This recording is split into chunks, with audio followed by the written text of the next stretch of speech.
So I guess we'll get underway. Again, thanks everybody for joining us. I did note to everybody that I know I was joining from the Boston area. I did see somebody here from Central Florida. So hopefully, if you guys want to kind of state out in the chat where you're joining us from, it's always great to see where everybody's joining from. I know Guy, you're in the UK, so I am. we're both talking over the pond. So great to have you. I'm going to share my screen. Let's see how this hopefully goes. Go So, for it.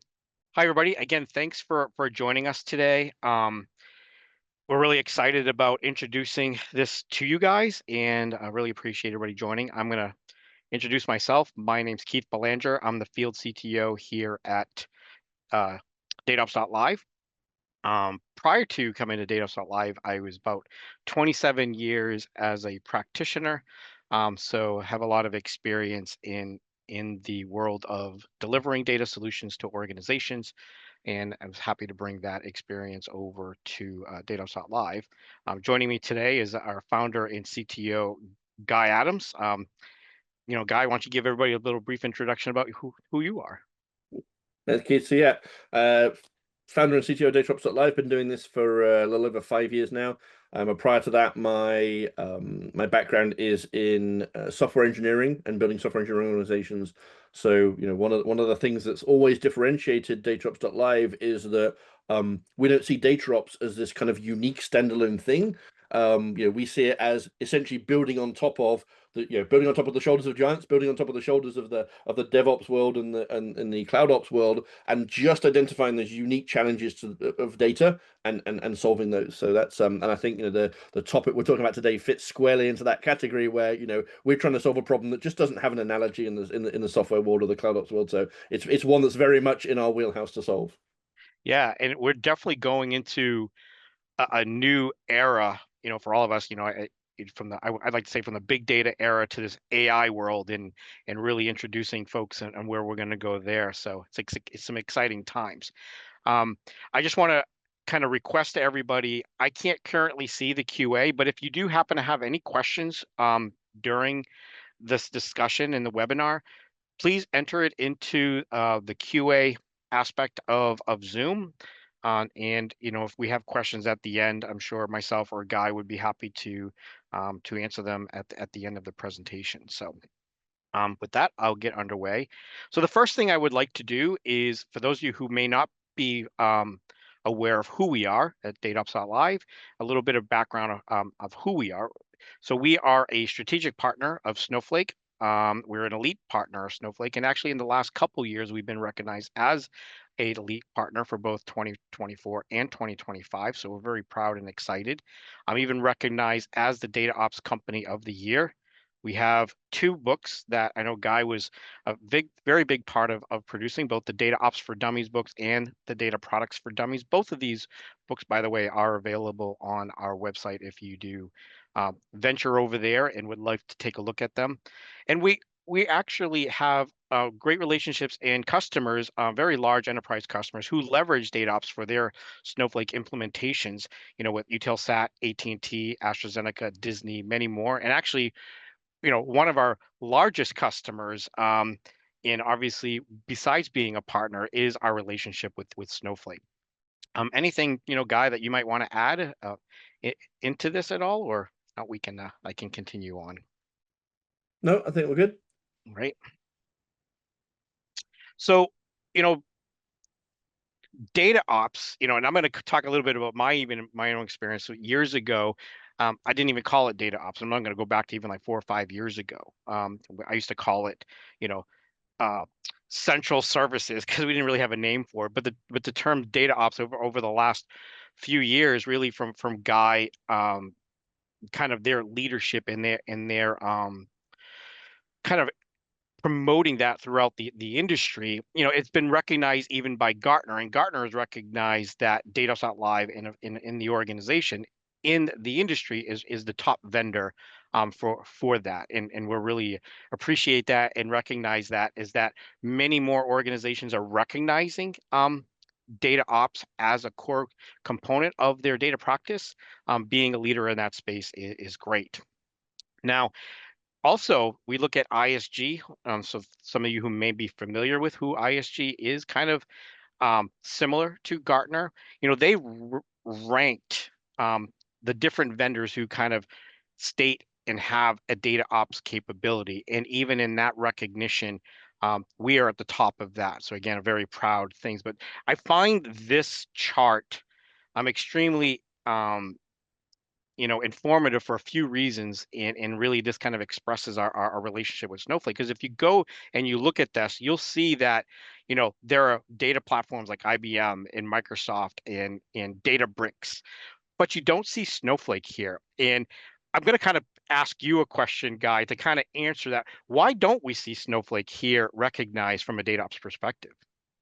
Well, I think sort of in a way you do. I mean, in many ways, we've been working with Snowflake for so long and so deeply integrated that many organizations regard us as the CI/CD arm or the DataOps arm of Snowflake. So I think it wouldn't be unreasonable to sort of read this as DataOps.live/Snowflake, because if you're using Yes, Snowflake and you want capabilities that are better than anybody else on this list, that you don't have to go to Snowflake for them, you can come to us for them, and we work hand in glove with Snowflake to make sure that we are giving the I was going to say the absolute best, and I thought, well, I don't have to qualify that, and I thought, no, I can actually look at this list and say the absolute best.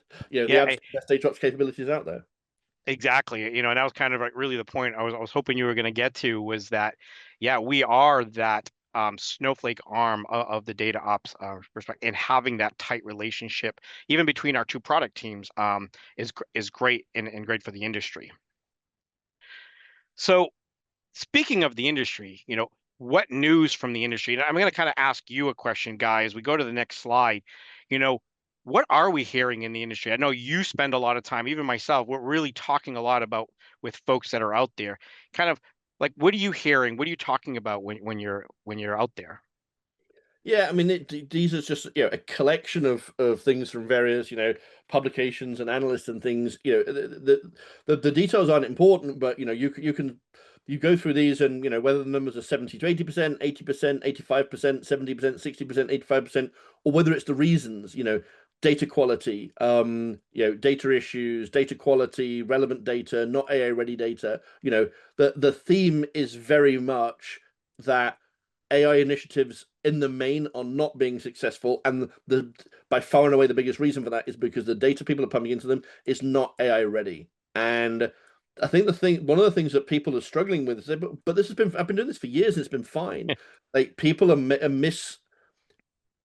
missing the fact that data that was good enough for your analytics is simply not good enough for AI. There is AI has an incredible amount of promise and incredible amount of opportunity, but it really does raise the bar on how good your data has to be, how controlled your data has to be, and things that we just didn't have to worry about before. Like, how good a semantic understanding do I need to have? There was a lot, when we were producing data for analytics, there was a lot that we could rely on the human being kind of filling in the gaps.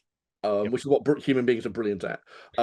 Whether it's glossing over data that's not quite right because they know it's not quite right, or whether it's in interpreting how to join data together or whatever. These are the things that the AI needs proper guidance on. It has no domain knowledge. It has no common sense. Vast intelligence, but no common sense.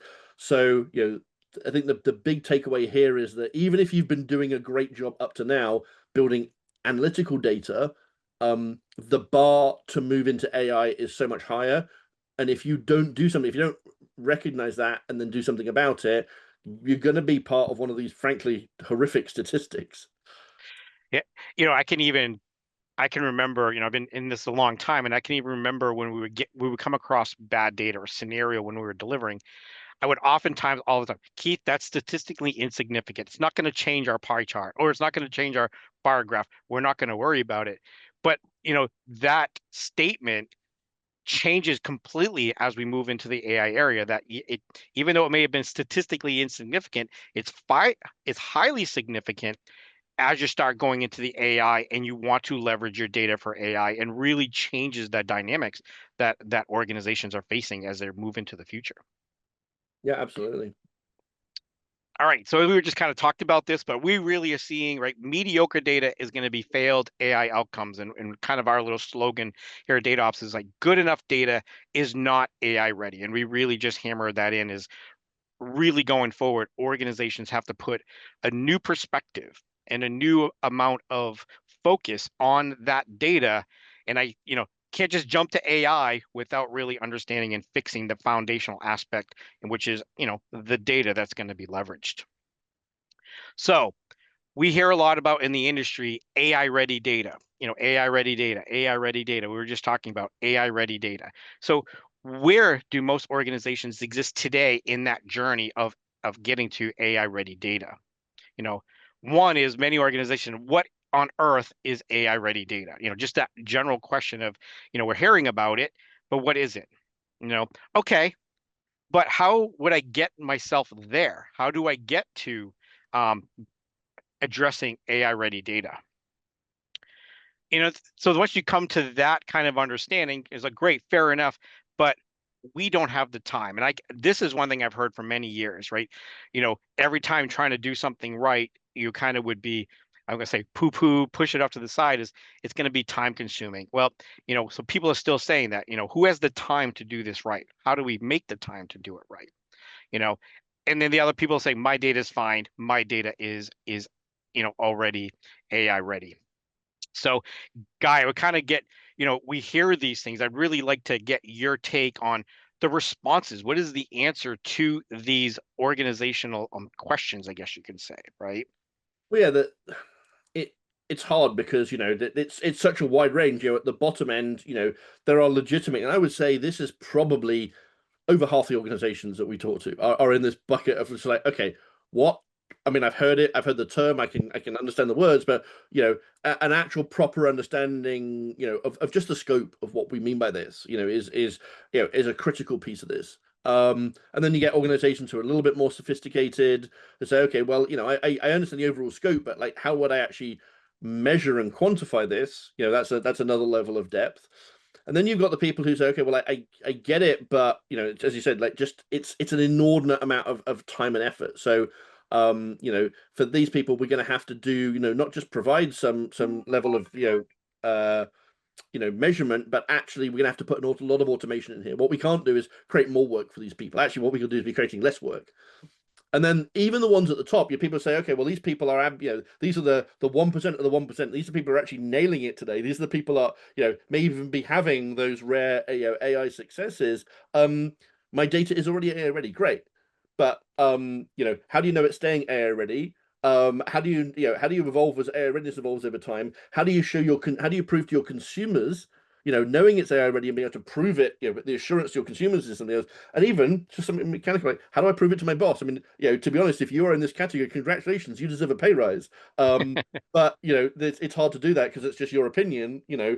What people say, opinions, everyone's got one. Until you've got a piece of paper that says, "Hey, all my data products are amazing," you're probably going to find it hard to justify that. So you've got, there's a lot of different requirements for these, these people, these organizations at different points of the spectrum. So with understanding all this, us as an organization, about almost a year ago, we had an epiphany. What was that epiphany as an organization was, right? In introducing what we're calling the AI ready scoring. Guy, can you kind of go a little bit on, like, why introduce this new concept of AI ready scoring? It's really because it gives us it gives us something at all of those levels. At the basic level, it says, okay, if you just want to understand what it is, right, here are the top level buckets. Here are like the names of the scorecards and things. If you're ready to go under that, it gives you the the actual list of measures and measurements. It's automated, so for people that saying that, yeah, it's great, but I don't have the time. Like, this is not taking time. This is something you set up once and it just runs again and again and again. And it's one thing that it's worth mentioning about scoring as a little byproduct is the best scoring I see being done today is almost always like in an Excel spreadsheet, and it's done typically once. Like, as we launch a data product, we'll score it. And Right. really all that does is tell you, first of all, it's very subjective. It's been done by a person, number one.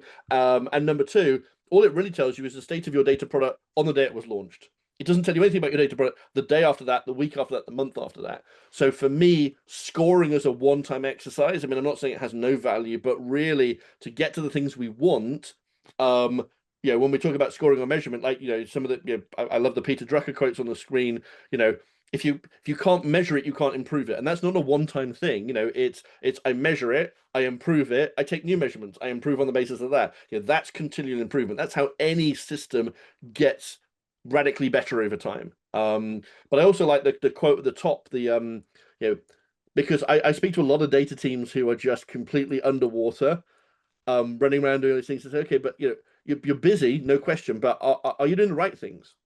Are you doing the most valuable things for the business? Or are you spending a ton of time doing things that are, on the, number 300 on the list, and doing that, missing the things that are in the top 10 on the list. Again, without measurement, it's very, very hard to be confident that I'm actually working on the right things. Yeah, and I think measuring things, I mean, we're in data for years. We've been like, well, how do I measure my sales? How do I measure, the the people I work for and how they're working. So, we measure lots of things on a regular basis, and I think it's a perfect fit to sit there and say, well, why aren't we measuring our data products? Why aren't we measuring our data, especially if we're going to have that impact in as we journey into this AI and understanding, not going in blind is if my data is truly ready for this AI journey. But I think that's just coming back to that automation piece, why it's so important. Because I don't think I've spoken to many organizations where if I laid it out and said, "Do you think this is a good idea?" They'd be like, "Yeah, it's great." No, no one disagrees with it. It's just the reality, the amount of work that you'd have to put in place to to do it manually. Anyway, it's beyond what any organization can really take on. So I think it's the barrier historically has not been that people don't believe in it or that people don't believe it has value. The barrier is just it's an enormous task to take on when people are already, at capacity or higher, fighting other things. Exactly. And what's, I like this slide. I think many people probably on this call have seen this slide many, many times, right? Hey, we develop something, we deploy it, we iterate on it. But I think what's really important is that what kind of just noting here that, well, part of this AI scoring and measuring it is taking that now into consideration, as part of that, monitoring in that releasement. And then as you're generating those scoring and understanding that scoring is then improving, your data um, in that life cycle. So it's kind of doing what we've always done, but now kind of adding another layer of with this measuring and then adjusting per those measuring into this continuous, integration, continuous development life cycle that many of us are used to seeing over the years. Yeah, and it is interesting. I mean, I've used this diagram many, many, many times over the last 5 years, and to the point where I don't really think about it. And but they actually study it, and you look back and you look at that monitor piece, and you think, have we been doing that? I mean, we have in some sense. We've been monitoring at the level of like, has the pipeline broken? Has the job run? And some very, very crude kind of, break fix type things. But actually, when you compare it to the software world and you look at what the software world monitors about, software products that feed back into this loop, actually, I think in many cases, monitor has been probably the weakest one, or the one where data has been the most behind. And that's a critical impact, because if ultimately if we want to get better quickly, I mean, you can't do without any of these, but I think monitor is arguably the most critical one in terms of getting better quickly. And if we don't get better quickly, we're going to see more slides like that one with all of the analyst reports, and people are going to assume that AI is not going to can't deliver the value, when actually the problem is not the AI at all, it's the data. Yeah, I mean, I'll build off them. I can remember our extent of monitoring over the years was like, come into work in the morning and, everything has green lights. We're like, okay, Mhm. everything ran successfully. And Yep. you had certain pipelines that have been running for 10 years and they just had the green lights and that was it, right? There was not to us improving or changing it was when it broke, right? Yeah. Not for, and when I say broke, it would not because the data broke or because it impacted anything. It was just because the pipeline failed, right? And Mm. and we only had to improve it. So I like really, how here we're really highlighting that monitoring in that develop and this has to be, looked at differently than probably we have in the past. So I got to move something because I can't read my own slide. I'm in my own way. So what are measuring people data warehouses? What are we measuring? When we're talking about measuring the the AI ready scoring, what is it exactly that we are measuring? And I think as an organization, we had a second epiphany that, like many things, I always go back to, even when I'm building like a fact table, the one thing that was drilled in my head, define the grain, right? It was drilled in my head. The first thing you do is define the grain. So with AI ready scoring, I think it's that same thing. Define the grain. What is the grain of, AI ready scoring, right? And is it warehouses, data warehouses? Is it tables? You know, it's data products. You kind of mentioned it as we're going, is that what we're really talking about, AI ready score is that data product. You know, kind of want to talk, expand upon that guy. What is the data product and why, are you scoring the data product? Well, I think there's a really good and the whole concept of a scope of a data product and how wide it is versus narrow is interesting in its own right. But I think fundamentally the reason this is important is because the scope of a data product is not based on my inputs. The scope of Right. the data product is dependent on what my consumers need, what the business needs, and therefore, by implication, what the AI needs. So, to do AI scoring, I could do AI scoring, for example, on my input data. I can say, right, I've got 20 different source systems. They each land in their own schema. I could do scoring on that, but that would give me absolutely no value to my business users because okay, well, they're going to say, but I'm using some data from there, some data from there, some data from there. What is the AI readiness score of the result? And it's like, well, we don't know. So ultimately, the people that we're producing this AI readiness score, the people that we need to get the buy-in from, the people that we need to have confidence in, are the consumers of the data, and we structure our data products to match what they need, so that when they come along and say, right, I'm going to do some financial forecasting over the next 12 quarters. Great. I'm using the financial model, data product. I know that I can feed that in and I can be confident in my forecasting because the AI readiness score is 86%. So I think it's lining it up because the data product scope is aligned with the business users and the business consumers, doing that scoring on the same grain, as you said. It's a great. I'm going to steal that term actually. Grain. Doing that scoring on the same grain makes all the sense in the world. To do this at data warehouse is almost meaningless because you can have a score of 60%, but some of it could be 10 and some of it could be 95. Doing it on the table level is almost equally meaningless. Data product is that sensible middle ground kind of base unit of management, I think. Yeah, and I think, to your point, is there's a lot of parts and pieces, that go into a data product, not just the data, right? You got to worry about governance things and security things and testing things, and so I think by defining that grain at the data product, is it really says all of these parts and pieces need to be included in that AI ready. And I could have the cleanest data coming from, a source system, but if it's got sensitive data and I've done nothing to cater to that sensitivity, that's a bad, Mhm. that's bad, right? So I love that the data product is kind of a good wrapper, right, around all the things that need to be considered that defined, AI ready data. Right. So this kind of brings us back to that earlier slide, right? So we defined that, AI ready scoring is for data products, right? And that's can kind of define that grain. But, if we even look, whoops, I kind of got jumpy here. So, if my team had 50% more people, right? So that's great. You said we're going to measure all this stuff, and how the heck, you're piling it on, guy. What are you doing to me, right? How am I going to do all of this stuff? I'm going to need 50% of the more people. So to answer that question, you know, good enough, okay, we could do with our team. Now you're saying good enough is no longer good enough, and I have to do all of this stuff, but I still have the same amount of people. What's the answer to that problem, right? Which brings us to epiphany number 3, right? And which that is then getting into automation. Want to get kind of expand upon that guy, like why automation? Why do we need to introduce automation into this, picture? Well, so I think that there's maybe three elements to it. The first one is, people aren't even going to be able to think about this unless we can free them up from some of the stuff they're doing today. So, the first thing that, the first thing that Metis, our AI agent, does is take a lot of the existing workloads that people are having to deal with today, the moves, add breaks, the simple changes, the creating of the new basic data products, and just, we'll look at this in a minute, but, just making that incredibly simple.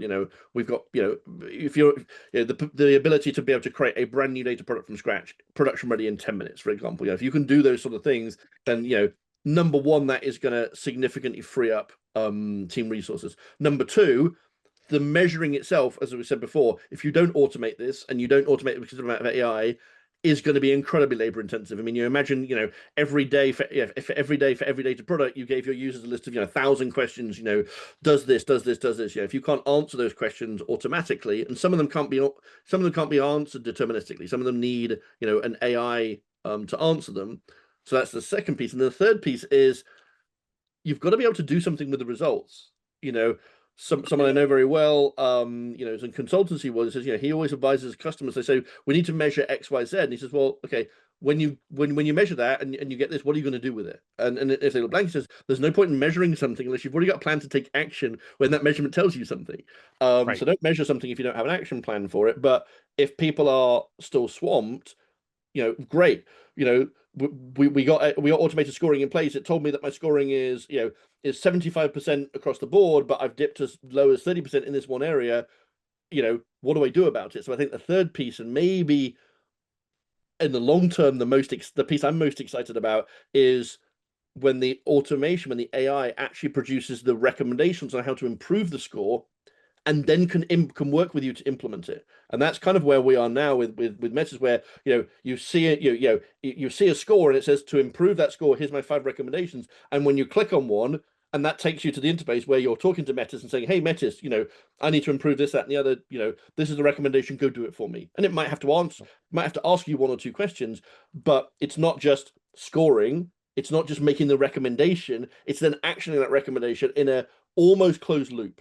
And that's when you get to point, you think back to that continuous improvement cycle. That's when we're talking about continuous improvements. We're talking about how many can I do a day? As a day, Right. imagine if a data product manager comes in the morning and says, right, the first 30 minutes of my day, I'm just going to look across all my data products. I'm going to rank them by score. I'm going to take the worst 10 and I'm going to implement, with the AI, the top 5 recommendations. If you Yep. could do that for a week, you'd move your whole, data product portfolio on materially. If you do it for Yep. a month, you're going to be, the best in the industry. Exactly. And and we talked about automation and we introduced Metis. So let's still dive a little into Metis a little bit more. I'm personally excited about Metis. I personally have had the opportunity to interact with Metis. So Metis is our, introducing our data engineering AI agent into the picture. And everybody, Guy, is saying we have AI. What makes Metis, different than a co-pilot or anything else that organizations, everybody says we got AI, we got AI. But what really, it differentiates Metis and why we think it's such a critical part of Mhm. our data ops platform going forward? So I'm laughing because one of my jobs as a CTO is to act as a counterfoil to the marketing department. Yep. Every marketing department wants to slap the latest buzzword onto anything as soon as we can. And one of my jobs that makes me unpopular is say no. We're not going to claim to be blockchain, or we're not going to be claimed to be Web 3.0. We're not going to, and for a long time it was we're not going to claim to be powered by AI or anything else, because we weren't. And Yep. then, when we finally released our first Copilot, which is 2 years ago now, said, okay, like now you can say the product is powered by AI or assisted by AI. But one of the things that really bothers me is when people kind of misuse these things for marketing terms. And I was talking to a consultant who's focused very specifically on this industry the other day, who's doing a massive amount of analysis work, looking at over 50 firms in this space, and he said, the vast majority of people that say they've got AI agents have actually got chatbots, and mediocre Right. chatbots at that. A chatbot is something you ask a question and you get an answer to, or you ask a question, you might get a snippet of code to. And the AI agent is something that you delegate to, something you offload a Right. task to. It's a proper team member. It's the mid-level engineer. You say, hey, I need, by the end of the day, I need this to happen, and go away and make it happen. So things like, hey, it gets it wrong, it does trial and error, it has to go off to talk to other systems to get information. Those are all the things that I would expect from a proper engineering employee. Those are all the things I expect from my AI agent. And it's the real kind of test is what you get back something that not only does everything you asked it to do, but it does it at a production grade. It does it having done all of the other sort of the non-functional requirements. Has it updated the documentation? Has it written a good merge request? Has it detailed all the changes it made and why and all those other things? And if you can say yes to all of those, and you're doing it with one simple natural language interaction, then maybe you're dealing with an AI agent. But honestly, I think it's right now it's the by far and away the most misused term in the industry.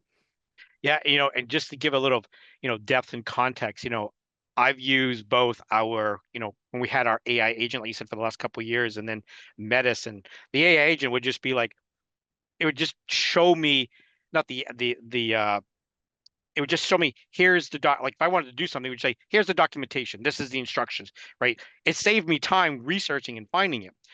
But when I started using Metis, like I want to put a disclaimer out there as somebody who's been doing data engineering and data architecture for close to 30 years, and I can remember back having to have books with sticky notes and sitting there saying, where the heck is the syntax for doing this? And you're researching and spending hours. And then now everybody would have the privilege of using Metis by just saying, create me an S3 stage, and it does it for you. I have a bit of jealousy, right? Because I'm sitting here, I'm able to do things in minutes that would have taken me days in the past. And that to me is amazing, right? To me, this was science fiction years ago. But being able to, interact, taking my data engineering hat and interacting, going back and forth with Metis, to produce, what I want quickly, was amazing. It's a great, I love it. I'm excited to see as it gets more and more adoption in the industry. Yeah, and I think it's just to build that like a couple of examples of things that just like really excited me when I first saw them. The first one was when I saw an issue. It was a data we were working on a data product, and I saw an issue in the data. It was coming out wrong. I said, there was an enumeration was wrong, and I said go fix this enumeration. And it went off, and I watched it starting to modify the files. I was like, okay, it's gone off the reservation here. I need to bring it back. So no, what it worked out was that what I was seeing was an error. It wasn't actually introduced in that model. It was introduced 3 or 4 models upstream. So it went through and did a root cause to find out where that error was being introduced. And rather than putting a patch where I'd asked it to put a patch, it said, look, I know he's asked me to patch it here. Really, what he wants is this fixed. And the best way to fix it is to find where the problem is and fix that.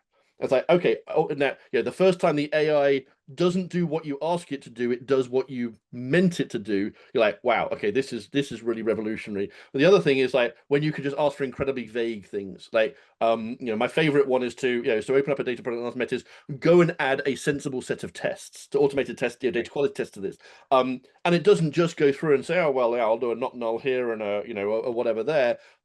Metis builds a deep semantic understanding of your data product. So, for example, like there's one where we had some airport data sets, and every airfield has a code, like an international code in a very specific format, like 3 letters / 4 numbers. And so, by studying the data, Metis identified not just this is a barker of 7 characters or 8 characters, but this is the actual structure of it.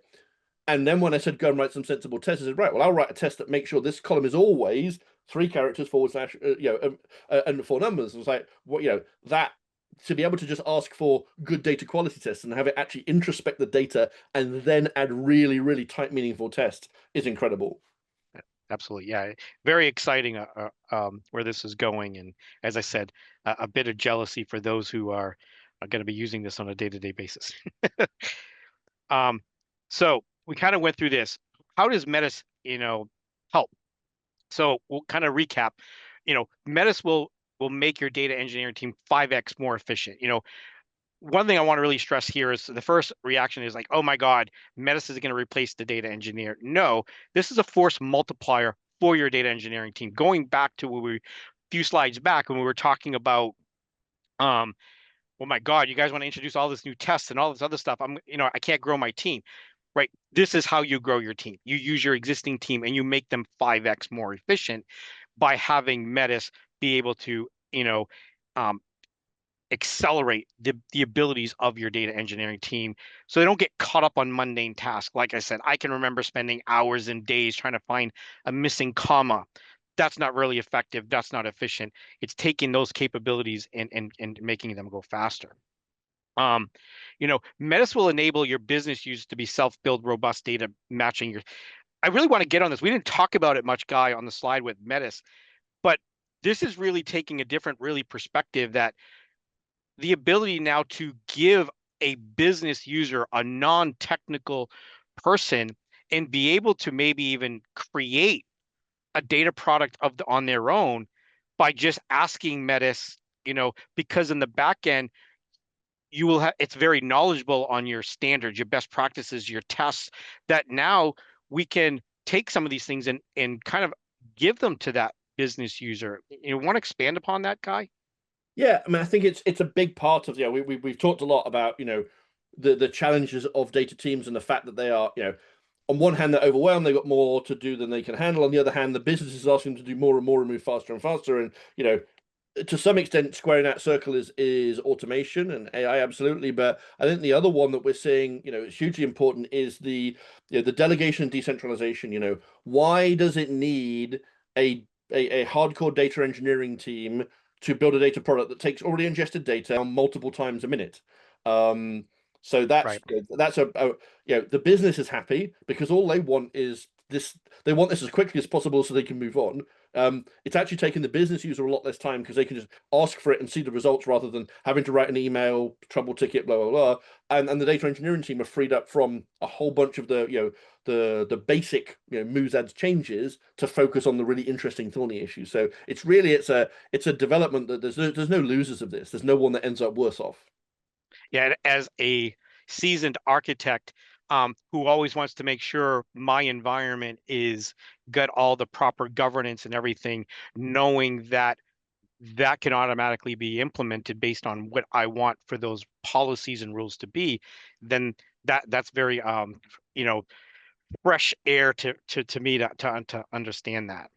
Yeah, because Um, ultimately, it's not a matter of saying, well, hey, you have to build a data product, that meets the following 5 criteria. And say Metis won't allow you to build a data product that doesn't. That's part of the specification that it understands at the start. So it will take all of your business needs and build your data product under the constraints of, IT security, information architecture, and so on and so on. You build those in. That's what the data engineers are doing. They're building all of these rules and federated governance in to the overall engine, and then saying, right, that engine can now be used by anybody to build anything they like, and we all know it's going to come out compliant because A, it's constrained that way, and B, it's still ongoing, that's still being measured against the organization's best practices. yeah. Okay, so great, Guy. We've done a lot of talking about this, but let's give people a little taste. Let's see it in action. I'm going to stop sharing my screen, and I'm going to let you share your Great. screen so that you can give folks a little taste of this. Yeah, so this is pretty hot off the press. Let me know when you can see my browser. Yep, I can see your browser. Yep. Okay, so I'm going to go through a couple of different use cases here. I'm using a video just to speed it up because even with an AI agent, there are so many iterations it's doing, it can take a few minutes. So I think the video that I'm going through here is probably about 8 to 9 minutes in real time. So it's going to speed it up slightly. So, this story starts with the user saying, okay, I want a combined sales data product, and say, I'm sorry that, that doesn't exist yet.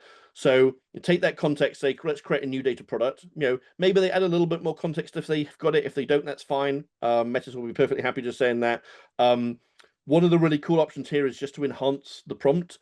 So what this will do is take your initial sentence, flesh it out a little bit, and make sure you're still happy with it. So, it's adding in additional context of things it thinks it should do for this that you can go and say, yeah, that all makes sense, or no, actually, you shouldn't bother doing this, or I don't need that.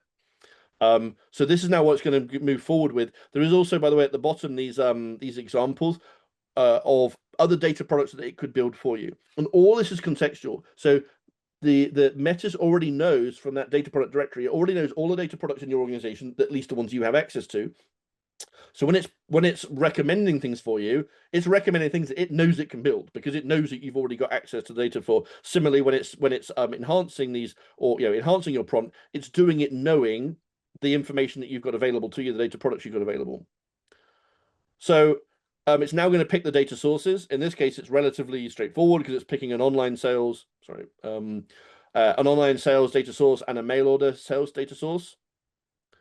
So if I want to, I can override that if I've got specific data I want to incorporate. And this is it. This is where the agentic piece comes in. So up to this point, all I've got is given it a prompt. It's done a little bit of backwards and forwards, to make sure we're at the right point. But now this is really where Metis starts to work hard. And this will be in the final production versions. This will be sort of abstracted away a little bit. But on the right hand side, you can see all the things that Metis is doing. It's really interesting if you're a technical person to watch it. But at the end, and say that ran for maybe 8 minutes, working away in the background. At the end, it tells you everything it's done. So it tells you all of the things, it's the way it's been laid out. And then it says, okay, are you okay to deploy this? And by deploy, we don't mean deploy to production. It's premature. What we mean by deploy here is deploy to a sandbox environment. So it's going to deploy to us. It's going to deploy it as a full data product, production grade, but in a sandbox environment for me to then go and have a look at. And it might go and have a look at. Might be I could run my BA tools against it. Might be I want to show it to my friend. Might be I want to do some other analytics against it. But once it's deployed, that then appears as a new data product in my data product directory. So we can see here combine sales data.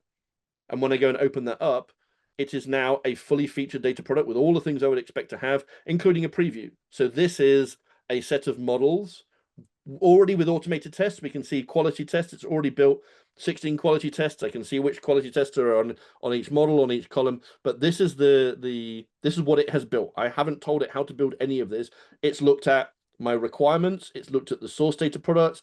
It's looked at all the semantic understanding of each of those, and it's built me, a pretty good first pass. Now, am I likely to promote this to production? Probably not. I think the chances of getting a data product I want out of a single sentence is probably relatively small, but that's not really the point. The point here is I've now got a working data product that I can iterate against. So now I would open up Metis, and that's when we can click to the next video, is where we want to start doing editing. So in editing, we use the Metis box, the dialogue in the bottom right hand corner. It looks an awful lot like a chat bot. Because that's the only the interface, but this is still interacting with the agent. So I put it in edit mode. Edit mode is actually basically starting up the Metis agent behind the scenes. So now I've got a good understanding. What do you want to do? And this is where I ask for things. So in this column, I say, okay, well, I want a reason why customers have returned. I haven't told it where to get that column from. I haven't said which of the which source table, which source column to get. I said I just want the reason that a customer has returned something. So it's going away, it's iterating on it. Behind the scenes, every time it makes a change, it's testing that change, it's making sure it compiles, it's making sure it runs, it's making sure the results match what I've asked it for. And we can see here, reason return description. So with minimum input from me, it's given me that. The next thing I want is, okay, well, that's good, but I want to use Snowflake Cortex, and I want a sentiment analysis. Is basically they're returning it for good reasons or bad reasons. Didn't they want it, or was it a terrible product? So it's now given me a floating point number from -1 to 1 of whether the user liked it or didn't like it. But that's not very usable for a lot of things, particularly for another AI. So let's quantify this. Let's just say give me a 1 to 10 rating. Put it into buckets from excellent to terrible. Again, Metis will go away, it'll iterate on that. It will come back and say, right, now I've got a sentiment return reason. So now I can say, okay, show me all the returns where the user thought that the product was poor or worse. Now, this is a relatively simple example, but these are the sort of things that, across our customers, thousands of times a day, a data product manager or a business user is seeing this and asking for it, but they're asking for a data engineer to do it. And that cycle could easily take, weeks. And this is a perfect example of that it's very, very hard to get a good requirement out of a user first time. It said, okay, I want the return reason. But as soon as I see the return reason, I realize, yeah, okay, that's free text. It's hard for me to actually do anything with it. What I really want is to turn it into a sentiment. That's exactly the sort of iteration that every user wants to be able to do. Every stakeholder needs to be able to do, but it requires going around that implementation loop multiple times. And if that implementation loop is taking a week or even worse, a month, it's just, a lot of the times the business users just give up. It's not worth it. It's not worth my time to send that many emails and open that many tickets. I'll just get on and do something different. So this is a second example of Metis in action, where it's actually taking my my real human requirements and updating a data product for me. If I'm happy with this, that's it. I can go and deploy a new version of the data product, and I'm off to the races.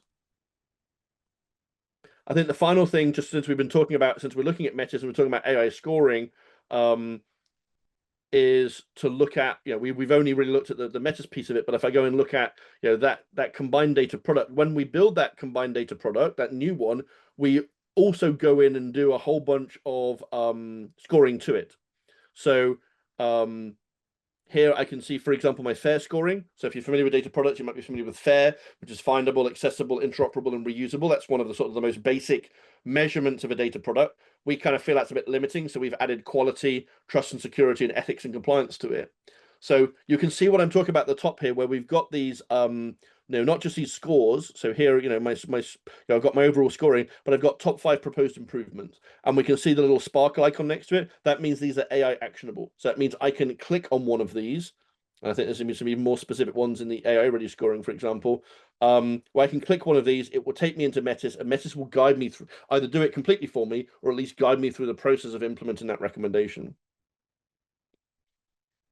So, from AI scoring, which we've talked a lot about, or AI ready scoring, we can go straight from our top number, our very high level. Okay, we got a 2.7 out of 5, which is not great, but not terrible. We can break that down to the individual scorecards here. So we're breaking it out across 6 different areas, but each of those scorecards I can break down to the individual measures.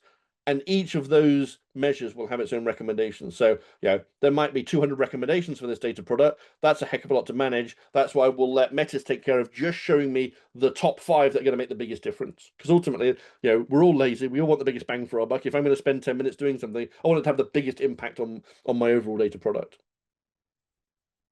So we won't go through all of the other things here. You can also use this, and this is kind of interesting when we talk about the scoring mechanism, for implementing things like best practices. So I'll give you a great example of this. A lot of organizations say when you're implementing transformation models, essentially SQL queries, rather than writing one big SQL query with 10 joins and 4 subqueries and 6 CTEs, which is impossible to understand the day you wrote it, certainly impossible to understand by someone else a week down the line. You want to break that down into 4 or 5 or 6 smaller components, smaller modules, smaller transformations, and then join them together, where each one does one thing well, is well described. So you can have that. That's a very, very hard thing to measure deterministically, but you can set up our AI to say, right, our best practices say that models shouldn't be more complicated than this, and then it will flag that in the best practice reporting and saying, hey, you've got one gigantic complicated model here, should really be refactored into 5 or 6. Would you like me to help you go and do that? Bang. Now we're off to Metis again, and it'll refactor that model. It'll make sure that the output is still the same as it was before. So it hasn't actually changed anything structurally, but it's taken this horrible complex monolith that no one could maintain and turn it into something that is A, much more reusable. These individual things are more reusable building blocks, and B, much easier to understand and maintain. And then the final thing I just want to mention, it's not strictly related to the AI reporting, but it is part of this continual improvement and measurement loop, is just the basic report, the feedback on the data product itself. So, how is it being used? How often is it being used? Who's using it? What are the most common queries? What are the most common failing queries? But also, we've got to get to the point where we're running at enterprise scale, and we've got hundreds of data products and tens of thousands of users. We've got to be able to industrialize the feedback process as well. So having users give us star ratings, for example, on how good they found the data product. I can have the best scoring in the world. I can score 99 out of 100 across the board, but if my users absolutely hate it because it's badly structured and impossible to use, I haven't solved a business problem. Conversely, something that might only score 80%, but my users love it and it's solving problems all over the business, hey, that's a good data product. So in one place I can go and see everything that I really want to know about the usage of my data product, my feedback, and even this will feed back into the recommendations. Metis will parse this and say, hey, there is a recurring piece of feedback that XYZ. Here is my recommendation to fix that. So the recommendations that Metis creates are not just coming from the scoring, they're also coming from human feedback as well. So Nice. bit of a quick run through, a lot there, but hopefully it gives you an idea of kind of the direction of travel and really how deeply embedded Metis is. Metis is not just a chatbot on one page. Metis sits underneath this entire thing, working on everything that we're doing. Yep. Exciting stuff. And thanks for that demonstration guide. Very exciting. And I'm not going to bring my slide back up just to say thank you. because I just want to say thanks to everybody, and I don't see any questions, but I'm going to kind of probably answer some questions that people probably have in their heads. One is, well, how can I leverage this? When can I get started? I'm very interested in that, and so we are looking to possibly introduce people into this towards the end of the year into our private preview. So obviously, if you are interested, don't hesitate to reach out to us, and we want to hear from you. Um, you know, who's going to be wanting to get an early adopter of this, but in the meantime, one thing you can do. If you really want to, because what we're showing here is, I like to say, crawl, walk, run, and we're talking about is some really advanced stuff for organizations. If you really want to get started, you can get into DataOps, today, leveraging some of our entry points. We have what's like dynamic delivery, which is if you really want to start getting your physical structures that you have in Snowflake and things that you've built into a DataOps, account, so you can start that foundation. We do have hands-on labs for both our dynamic delivery, which is so you can introduce CI/CD. We also have dynamic transformations if you really want to operationalize your DBT. I'm going to put into the link into the chat here a link if you want to take a look at our hands-on labs and start. It's a great way to get introduced to DataOps and start that foundation today. But other than that, if I don't see any other questions, I'm always oops, sorry, go ahead. So okay, I was just saying that there was a great question from Venkat. Do you have a Okay. matrix of the features where DataOps.live has been evaluated by Gartner and ISG against your competitors? So I put the response in there, but just for anyone else that's interested. So Gartner doesn't publish that sort of this comparison directly. But a lot of the references in the Gartner reports about this, and particularly customer references, are for DataOps.live customers. But ISG publishes everything, very, very transparent about how they've scored this and what the comparisons are. They've got some very, very comprehensive buyer's guides I'd strongly recommend you check out. And I put the link for that in the Q&A. So anyone that wants that, I'll copy it into the chat as well. But yeah, a very comprehensive set of analysis from ISG. It looks like we did get a question just now in the chat from Richard. What is needed to actually implement Metis? Is it solely available for Snowflake-based data or on other platforms also? So Metis is not separable from a DataOps platform. So it comes alongside all the other DataOps functionality comes with it. Today it is Snowflake only, but we are definitely working more and more, particularly with Iceberg, to manage Iceberg across multiple delivery channels. So if that's a use case that is of interest to you, then please do reach out to us, and we can talk to you about when that information or when that functionality is going to be available. Great. I'm going to ask one more time if we have any other questions. So for those of you, we will be, we'll share this recording. So if you have any team members or other folks that weren't able to make it, we will be sharing this recording. Also with that communication, we'll share other links and information that can be very helpful for you to get back to us or to, leverage DataOps.live. With that, with no more questions, Guy, I want to thank you for joining me and showing us a bit of momentum. It's very exciting where we're going, and everybody. I thank you for joining us today, and I hope you have a great day. Right, thanks, Keith. Thanks, everyone. Take care. Thank you. Bye bye.